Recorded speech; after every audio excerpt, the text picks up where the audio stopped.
Hello guys, എന്റെ ഈ ഒരു ലുക്കിൽ നിന്ന് ഈ ഒരു ലുക്കിലോട്ട് എങ്ങനെ മാറാമെന്ന് നമുക്ക് നോക്കാം.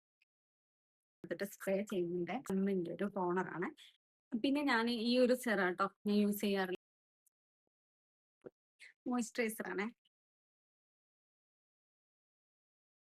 നമുക്ക് ഇതുപോലെ ഒരു കൺസീലർ എടുത്ത് കൊടുക്കാം. അതിന് മനസ്സിലാക്കാം പതിയെ പതിയെ കണ്ണിന്റെ ഈ ഡാർക്ക്നെസ്സിനനുസരിച്ച് നമ്മൾ കൺസീലർ ഇട്ട് കൊടുക്കും. നമ്മൾ ഇതുപോലത്തെ എൻ്റെ കണ്ണിന്റെ താഴെ ഡാർക്ക് സർക്കിൾ ഉള്ളത് കൊണ്ട് ഞാൻ ഈ ഒരു ഓറഞ്ച് ഞാൻ ഓൾമോസ്റ്റ് കൈ വെച്ചിട്ട് തന്നെയാണ് കേട്ടോ ഇതെല്ലാം ചെയ്യുന്നത്. എൻ്റെ ബ്ലെൻഡർ ആയാലും ബ്രഷസ് ആണ് എല്ലാം ഉണ്ട്. പക്ഷെ നമ്മൾ ഈ ഡാർക്ക് കളർ കറക്ഷൻസ് കേട്ടോ ഞാൻ വളരെ കുറച്ച് ഫൗണ്ടേഷൻ യൂസ് ചെയ്യാം. നമ്മൾക്ക് മാച്ച് ആവുന്ന തരത്തിലുള്ള ഒരു ഫൗണ്ടേഷൻ ബെറ്റർ ആയിട്ടുള്ള ഒരു ഫൗണ്ടേഷൻ ആയിട്ട് എനിക്ക് തോന്നിയിട്ടുണ്ട്. ബ്ലഷ് ആണ് ഇട്ട് കൊടുക്കുന്നത്.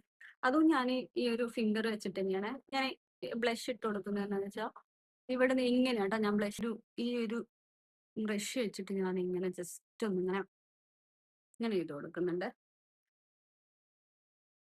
പൗഡറിനെക്കാട്ടിൽ എനിക്കിഷ്ടം ഇതുപോലത്തെ. ഞാൻ ഇടക്കൊക്കെ ഇങ്ങനൊക്കെ തന്നെയാണ്. ഇതുപോലത്തെ ഒരു ന്യൂ ഷെയ്ഡിന്റെ ഒരു പോലത്തെ സാധാരണ ഈ ഒരു ഇങ്ങനെ ഇട്ട് കൊടുക്കുന്നുള്ള ബ്രൗൺ കളർ ഒരു ഐലൈനർ ആണ്. പോലെ ഇരിക്കുന്നില്ല ഈ ഇതുപോലൊരു മസ്കാര. ഇനി നമ്മളെ മെയിൻ പരിപാടിയാണ് ലിപ്സ്റ്റിക് ഇട്ട് കൊടുക്കുന്നത് കേട്ടോ. അപ്പം ഇതുപോലത്തെ ഒരു കളറിൽ ഞാൻ ഈ ഒരു ലിപ്സ്റ്റിക് ആണ് ഇട്ട് കൊടുക്കുന്നത്. എനിക്ക് എൻ്റെ ഒരു ഫേവറേറ്റ് ലിപ്സ്റ്റിക്കും കൂടാണ് കേട്ടോ അത്. ഒരു ലിപ് ഗ്ലോസ് ആണ് കേട്ടോ. ഇത് ബ്ലാക്ക് കളർ പാൻറ്റും ഈ ഒരു റോയൽ ബ്ലൂ ഷർട്ടുമാണ് കേട്ടോ.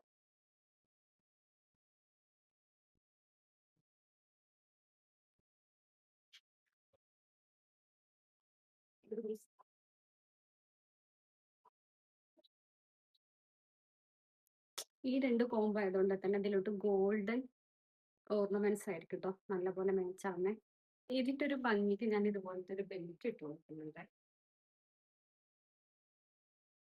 അങ്ങനെയാണെങ്കിൽ നമുക്ക് ഡിവൈഡ് ചെയ്യാം നമ്മളെ ബോഡി